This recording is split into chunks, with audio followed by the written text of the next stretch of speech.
Perrine, vous êtes prête pour un concours, c'est ça? Ouais, tout à fait. Je suis en train d'affronter un robot là sur le Rubik's Cube. C'est pas évident, Jacques, autant vous dire.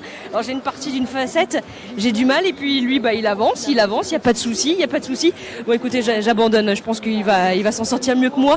Je suis aux côtés du concepteur de cette machine. Bruno, bonjour. Bonjour. Bruno, tu as 20 ans, tu fais partie de l'école ESME. Sudria. Qu'est-ce que ça veut dire? Sudria, c'est donc ESME, c'est École supérieure de mécanique et électronique, et Sudria, c'est le nom du créateur de l'école. Comment cette idée t'est venue de réaliser cette machine qui est en train, tout simplement, de réaliser lui-même ce Rubik's Cube? Écoutez, moi, tout simplement en cours, on étudiait quelque chose qui avait un rapport avec du coup les Rubik's Cube, et je me suis dit, pourquoi pas un petit peu dans mon coin étudier ça, étant donné que je fais partie de l'association de robotique de mon école, et je me suis dit pourquoi pas essayer justement de créer un robot.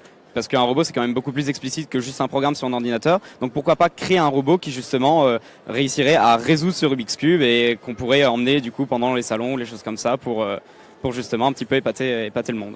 Il y arrive à chaque fois ou Alors, il arrive que des fois, étant donné que on a stress le stress du robot, des fois. Là, à mon avis, justement, on va avoir deux couleurs qui vont être interchangées, et ça, c'est dû à la luminosité sur le salon, et ça fait que de temps en temps, du rouge ou du orange peut être capté un petit peu pareil.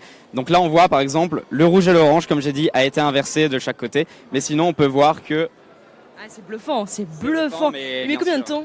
Il met environ 1 minute 30 pour le faire, soit entre 20 et 25 rotations pour le cube. Est-ce que le maître dépasse sa création ou la création dépasse le maître? Alors il m'arrive dans mes meilleurs jours d'arriver à battre le robot, mais de manière générale il est plus régulier que moi, donc il y arrive quand même plus souvent que moi. Quel est le retour un petit peu du public? T'es arrivé vendredi soir avec toute ton école. On va faire un petit tour du stand dans un instant. Le retour des personnes qui ont testé la machine, essayer de la battre, la combattre. Souvent c'est des retours très positifs, très surprenants. Les gens essaient de comprendre pourquoi et sont vraiment très intéressés. Et ça ça nous fait vraiment plaisir aussi, parce que voir qu'une création comme ça qu'on a fait en se disant c'est juste un délire à la base, et qu'au final on a créé une machine pour ça, que ça fasse plaisir à autant de monde, c'est vraiment impressionnant. On a beaucoup de personnes qui s'intéressent comment on résout juste le Rubik's Cube, parce que c'est un problème quand même que beaucoup de personnes ont. Et au final après ça devient des problèmes plus techniques, en disant mais comment vous avez imaginé la machine ou quoi, et donc du coup ça fait très plaisir quoi. Ça attire du monde, ça attire beaucoup de monde. Ça attire du monde, oui effectivement. Toi tu fais partie d'une des 3 associations de ton école. On va faire un petit parcours. Là on est sur la partie robotique. C'est ça, donc on a 3 associations, donc on a robotique, informatique et impression 3D. Donc moi je suis le fondateur de tout ce qui est la robotique. Et du coup on a on a des robots, comme vous avez vu, pour justement résoudre les Rubik's Cube, des robots qui tiennent debout. On a ici des robots qui suivent des lignes ou quoi. Et pour nous c'est vraiment des robots éducatifs. C'est des robots éducatifs qui du coup vont nous permettre de sensibiliser les gens à la robotique et justement à la programmation.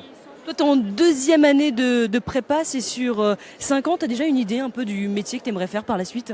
Alors, j'ai pas vraiment d'idée précise sur le métier que je veux faire. J'ai une idée sur le domaine. Je sais que ça va être dans tout ce qui est robotique, automatisation, domotique, les choses comme ça. Mais après, je sais que dans tous les cas, je serai amené à faire plein de métiers différents dans ma vie, et que la plupart des métiers que je vais faire n'existent pas encore. Donc, pour le moment, c'est pas de ça que je me préoccupe. Je me préoccupe de me faire plaisir dans le labo, des choses comme ça. Parce que là, finalement, cette machine que tu as créée, qui est capable de résoudre ce Rubik's Cube, c'est vraiment un projet perso, c'est juste pour le plaisir. C'est quoi? C'est quasiment une passion? C'est ça, c'est vraiment, on a vu ça en cours, et des cours je me suis dit mais pourquoi pas essayer d'en faire une machine, et totalement en autonomie, j'ai commencé à voir, j'ai fait le programme, après je me suis dit comment on pourrait essayer de faire le robot ou quoi, et au final ça a donné un projet plutôt intéressant. T'as mis combien de temps pour réaliser cette machine? J'ai dû mettre environ 1 mois, étant donné qu'on a des créneaux justement, et donc du coup dans ces créneaux là j'ai mis à peu près 1 mois pour réaliser la machine, je pense. Avec un petit peu de temps en dehors des cours, en plus de ça. C'est ta 2e venue au Salon de la Balle Virtuelle. Qu'est-ce que ça représente pour toi, pour ton école, pour tous tes potes et les élèves qui font partie de cette école? Je le rappelle, ESME Sudria. Bah pour nous c'est une grande fierté parce que du coup pouvoir être comme ça sur un salon avec autant de professionnels, autant d'autres représentants ou quoi, c'est vraiment super. C'est vraiment une grande fierté de pouvoir présenter ça et on est juste à côté de Microsoft par exemple et on présente des robots ou des choses comme ça et ça attire beaucoup de monde. Donc c'est vraiment ça fait vraiment chaud au cœur de pouvoir faire ça. Et au niveau formateur, bah pareil, on voit du monde, on prend le temps de parler avec eux ou quoi. Et ça a pas de prix de pouvoir faire ça dès les premières années du cycle préparatoire de notre école. Merci beaucoup Bruno, bon courage, longue vie à ce robot qui est capable de résoudre quand même un Rubik's Cube. Lui tout seul, on fait un tour tout simplement du stand. L'école ici ESME Sudria est une école lilloise.